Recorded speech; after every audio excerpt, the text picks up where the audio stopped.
As Greg opened up his void hole, he asked the Rift Walker, "Are you clicking 10 CPS because you're macroing, or are you macroing because you're clicking 10 CPS? To which the Rift Walker replied, "With this treasure, I summon JS macros." Greg then said, "Nah, I'd win." To which the Rift Walker replied, "Through heaven and earth, I'm a whittle e-kitten meow merp, :3.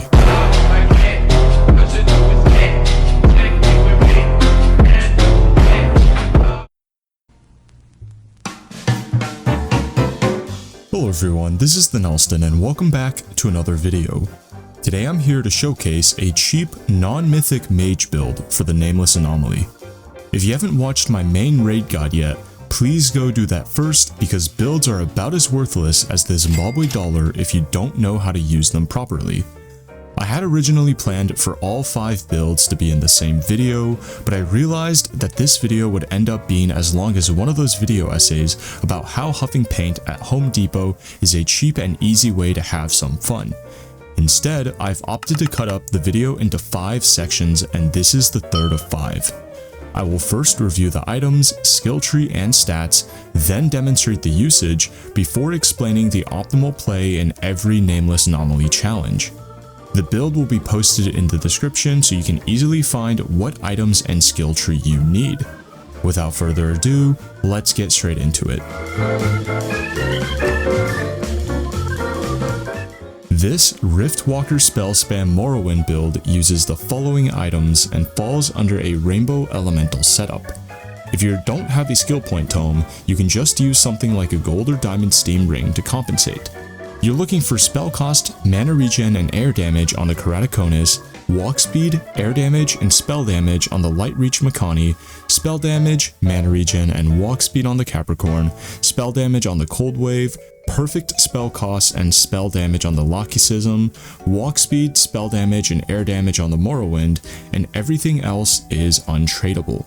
In total, everything should cost around 12 LE for a usable set. That's right, for the low price of an Ico lobotomy, this incredible set can be yours. Let's move on to the ability tree. For the most part, you're basically taking a straight shot down the Rift Walker tree with slight branching to get some damage buffers and Mana Storm. Some notable abilities I want to point out are Time Dilation, which makes you run faster the longer you continuously sprint, and Time Locked, which is an ability you absolutely want to avoid triggering by holding shift and healing at any cost, especially in the boss. The reason you don't want to trigger Time Locked is because it eats all the winded stacks off of nearby enemies, which significantly reduces the damage you do after Time Locked ends. With all easily available buffs, your stats look something like this. The way this build is played is really straightforward. You basically just cycle Meteor and Ice Snake as fast as you can because the mana is sustainable even up to Wynncraft's clicks per second limit. Now we can talk about how to play this build in each part of the Nameless Anomaly raid. In the berry room, your job will be to guide the person who takes the berry. Preferably, you want to have someone with a thunder weapon do the berry challenge, but you can also just do it yourself by offhanding a wand with chain lightning like Bob's mythic wand. If you are drawing aggro, bring mobs over to the top left. In the platform room, your job will most likely be to stay off the platform and kill mobs and void holes, while especially focusing on ethereal roots so your platform holder is safe. Keep your distance and move continuously so you aren't as likely to get hit.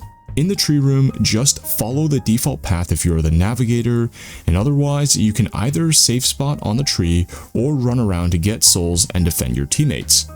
Remember, let your other party members get at least 1 hit on the soul shrub to guarantee a soul after the shrub dies, and focus down guardians called gobs if you can, as they are quite dangerous.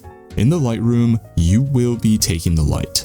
Follow the standard pathing here and focus on killing shadowlings using your long-ranged attacks. If your party wants to skip, it's literally as easy as just teleporting to get up on the side of the room during the parkour. In the mini-boss room, you can go on the top of this boulder right here to make the fight much safer and easier for everyone. In the bulb room, you just have to hit mobs. That's literally in the defense room. You should be taking either of the 2 parkour rooms instead of the combat rooms, as parkour is a joke with Mage's teleport. In the boss, you don't actually have enough walk speed to kite Greg very comfortably, so get a walk speed buff from either an archer or pop a speed surge. Afterwards, you should try to drag him along the outer edge of the wall to kite him properly. Maintain as much distance as possible without going so far away that your meteors can't hit him. If you hear him do a dragon roar, he is about to body slam you, so either teleport past him or turn around and quickly teleport backwards to avoid turning into a statistic. Otherwise, the boss is incredibly straightforward, and this build is more than capable of solo carrying, as you can see.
Congrats, you've successfully completed the raid. Enjoy getting nothing you want, sob as you realize you have to do more runs until you can afford better gear just to do more raids, and cope that I've already overused this joke to death.